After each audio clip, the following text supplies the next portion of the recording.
Hi, I'm Adam Summer. You're listening to the Yerushalmi Talk podcast with the support of the Yeshivat Devar Yerushalayim in Har Nof, Jerusalem. This is Terumos, Chapter 4, Halacha 3, and the Arch Scroll. We're on 35a1. This is part 1 of the shiur, and it'll be a two-part shiur. The Mishnah now is going to give three possible measures for truma. How do we know how much truma we're supposed to take out? Well, the Mishnah says that this is the measure of truma. It says one who is generous designates 1 in 40. There's a dissenting view about the generous one. Bet Shammai says 1 in 30. And the Tana Kama continues. It says the average person designates 1 in 50. And the cheap person, a miserly person, designates 1 in 60. Now, according to Bet Shammai's tradition, on this rabbinic guideline, somebody who wants to give truma generously is going to do 1/30th of the crop as truma. Now, the Mishnah is pointing out Bet Shammai's position on only somebody who's going to do generously. And so, what about their opinion on the other categories? That comes up in a Gemara. So, in other words, what about Bet Shammai's position in the average person? Well, that's going to come up later. Now, somebody who designates 1/40th of his produce as truma is considered to be generous. And this does not represent, by the way, an upper limit for truma. We learned this in Masechet Peah, right? This is in chapter 1, Halacha 1, that you have to leave something over that's going to be chulin, that's going to be regular, that is left, that doesn't have kedusha, but you can actually leave a very large amount of as truma. In other words, if you want to leave half of the crop as truma, you can, but you have to leave something left over. That's the rule. Now, the other thing is that you have a minimum truma gift, and this is going to be a rabbinic decree. And the Rambam is saying about this commentary in the Mishnah here that it's going to be 1/60th of the crop. Now, one does not need to designate these exact amounts. These are all going to be ranges and estimates. Now, this very much connects with the rest of chapter 4, where you can end up doing the tithe in parts. What happens if you did half of the tithe now, and then you completed, and you had the intention to complete half of the tithe a little bit later? Well, that's still going to be a valid tithe as long as you had the intention to do it. Well, this is going to come up now. Well, what happens if somebody underdid this minimum tithe? Well, we're going to get into that. So the Mishnah says that if somebody separated truma by estimate, and by the way, truma gadol is always by estimate, and he brought up in his hand 1 part in 60, it's truma. And he doesn't need to separate any further part as truma from the pile.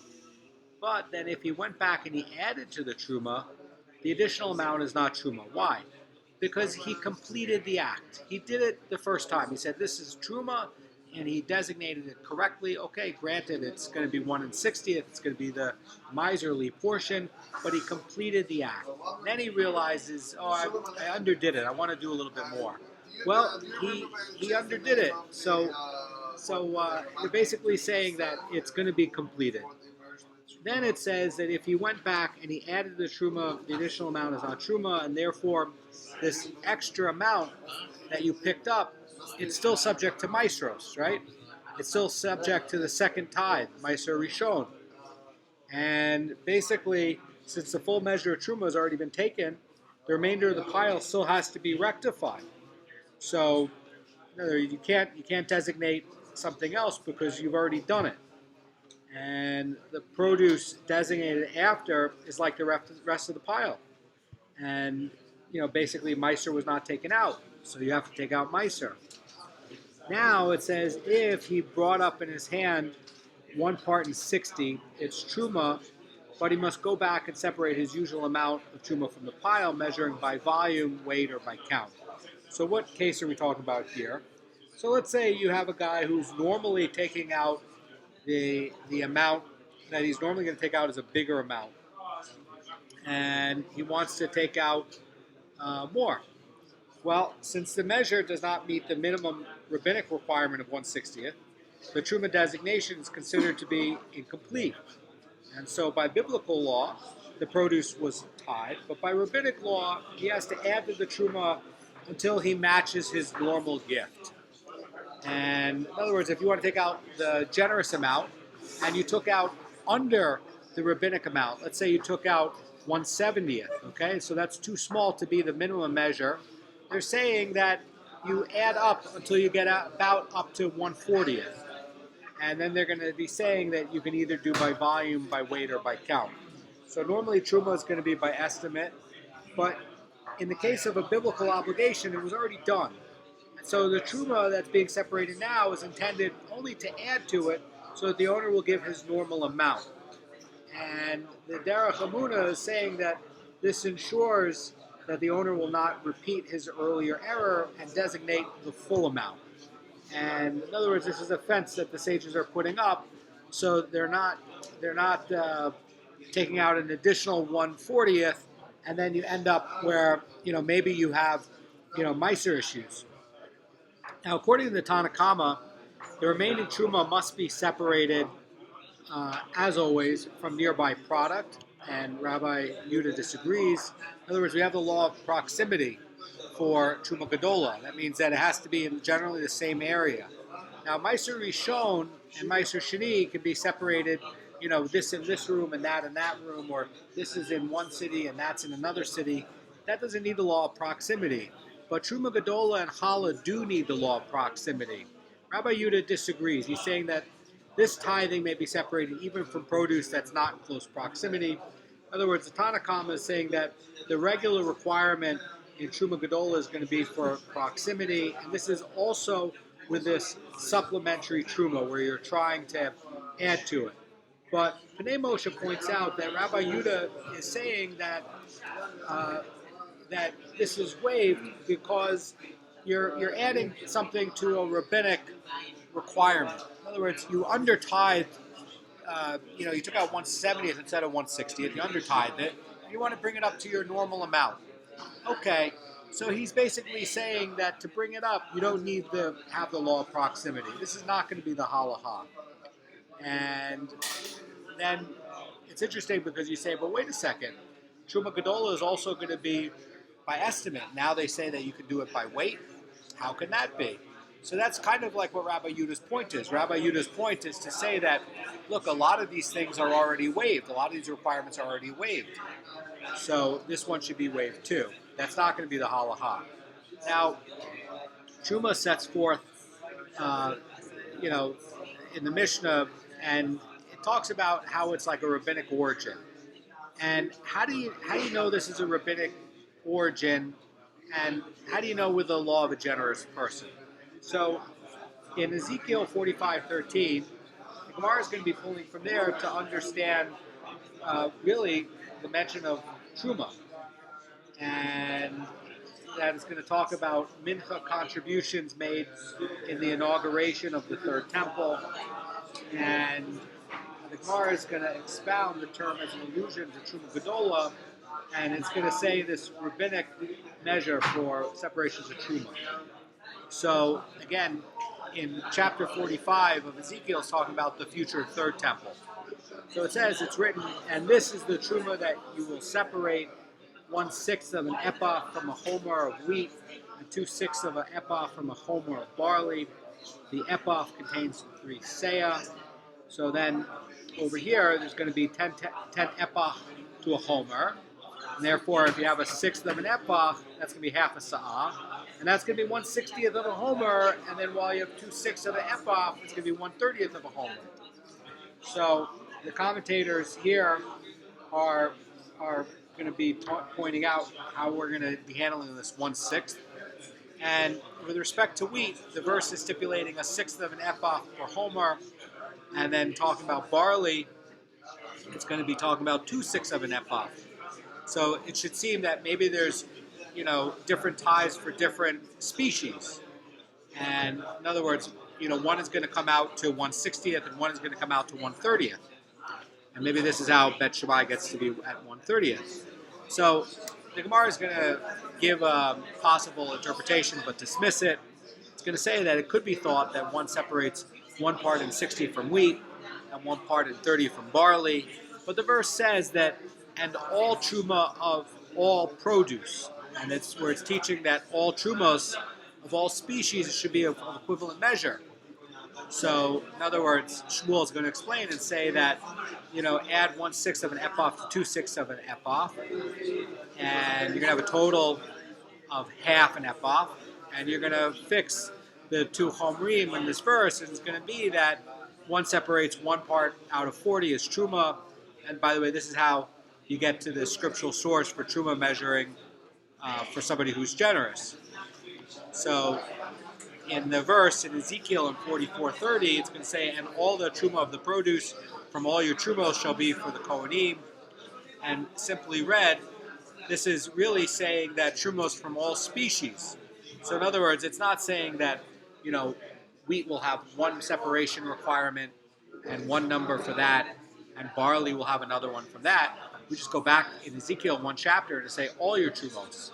And so when it's talking about all your trumos, we understand that it's really, wheat and barley and grapes and pomegranates or olives, and these are all going to be, different species, but they're all going to have a single measurement requirement. This is really in 45, Ezekiel 45, just talking about tithing for two different lots, but really the calculation comes up to be the same. So, according to Shmuel, says Mara Fulda, that the verse is teaching the amount of truma to be taken from two chomrim of produce, and that's going to be 3/6 or 1/2 of an epoch, which equates to 1/6 of a sa'ah. And since two chomrim contain 60 sa'ah, then what happens when you have this 1.5 sa'ah, it's going to end up being 1/40th. That's how they're coming up with 1/40th. So that's how they're calculating it. So the Mishnah says that the average person designates 1 in 50, and the Gemara is going to present a scriptural verse on which this rabbinic measure is based. Rabbi Levi says that it is written regarding the division of spoils in the battle against Midian, and it says, from half of the children of Israel, you shall take one portion drawn from 50 portions. So this is going to be in Numbers 31:30. And this verse is talking not of Truma Gedola, but of the tithe taken from the spoils and then given to the Levim. And this now comes out to be 1 in 50. And this is going to be the source for the Truma measure of the average person. Then the Mishnah talks about the miserly person. And it's going to say 1 in 60th. And the Gemara is going to give another scriptural source for this final measure. It says, and it's written, and it says, this is the Truma that you shall separate. 1/6 of an ephah from a homer of wheat. And so a sixth is going to be an ephah. And when you measure 1/2 of a sa'ah, it's going to be 1/60th of a homer. This is going to be the Truma measure for the cheap person.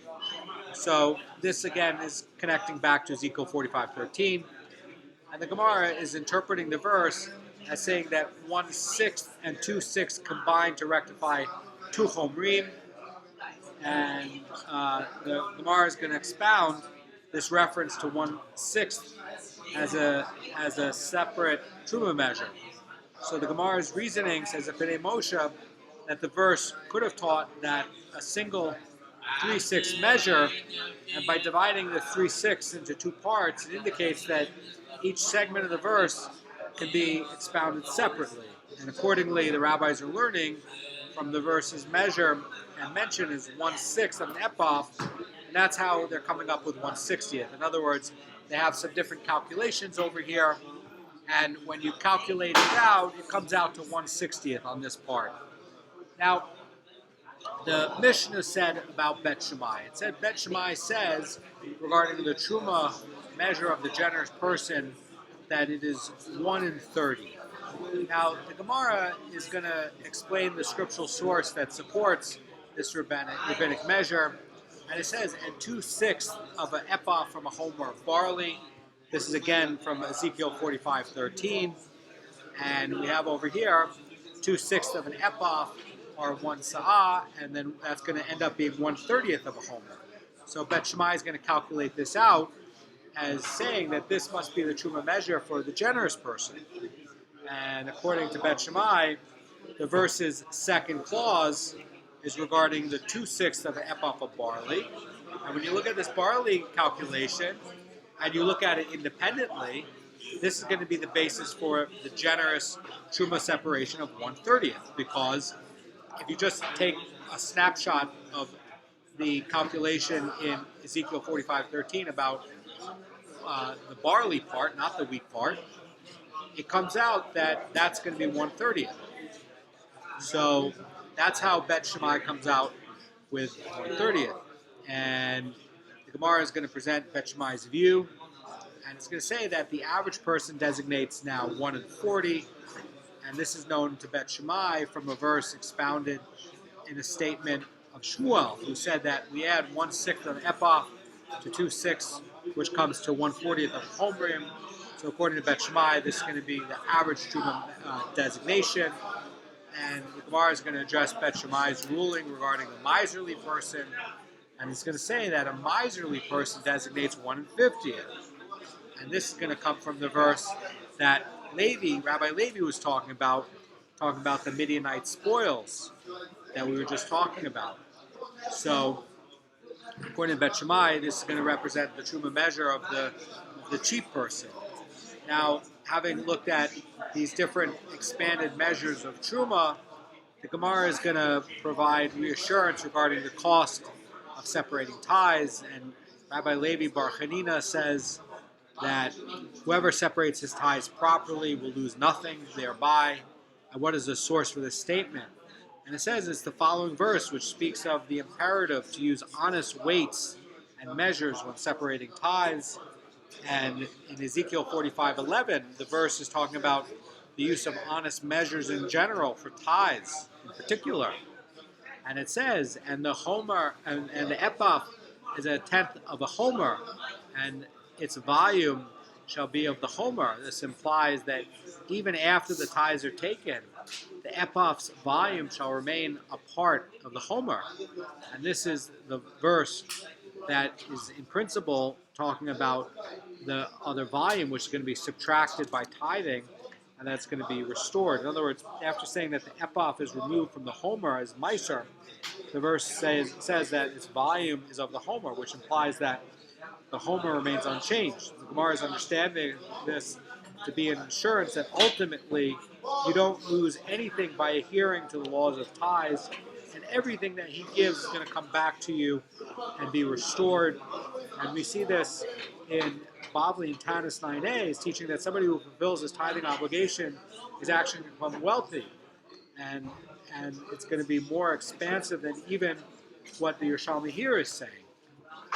So then over here, we can see that we have sources both in the Bavli and the Yerushalmi saying that, you're not going to lose anything by tithing. And how could that be? Well, Bet Shammai is pointing out a verse in Ezekiel showing, when it's talking about the homer, that it's not being deducted. In other words, Hashem gives you everything. Hashem gives you money. Hashem gives you the farmed stuff that comes out of the ground for you to tithe. So Hashem already ordered you to tithe. It's nothing for Hashem to send you more wheat. It's nothing for Hashem to send you more business. Hashem has all the silver and gold. He can send it to you no problem. So when people are being cheap on tithing, it's really very foolish. It's really an emunah thing. Everything that Hashem gives you because you need it. Hashem sends you exactly what you need when you need it. And Hashem is sending you this crop so you can tithe it. And that's why the Yerushalmi is reassuring you, you're not going to lose anything. And Ezekiel is reassuring you, you're not going to lose anything. And that's why in Tanis, in the 9th page, it's saying that you can actually become wealthy from tithing. Because anyway, it's Hashem that has all the silver and gold. Anyway, Hashem is willing everything into reality. And that's why it's very foolish. That's why you had people that were being cursed when they weren't separating out Terumos and Maasros, because it's really a lack of emunah. It's really a lack that, of a statement of faith that Hashem runs a world. It's a defect in belief. And that's why the Jews were ultimately sent into exile, because they weren't doing the tithing. And that's why in today's world, we have to be careful about tithing. We're going to get to part 2 of the shiur tomorrow. Have a great day.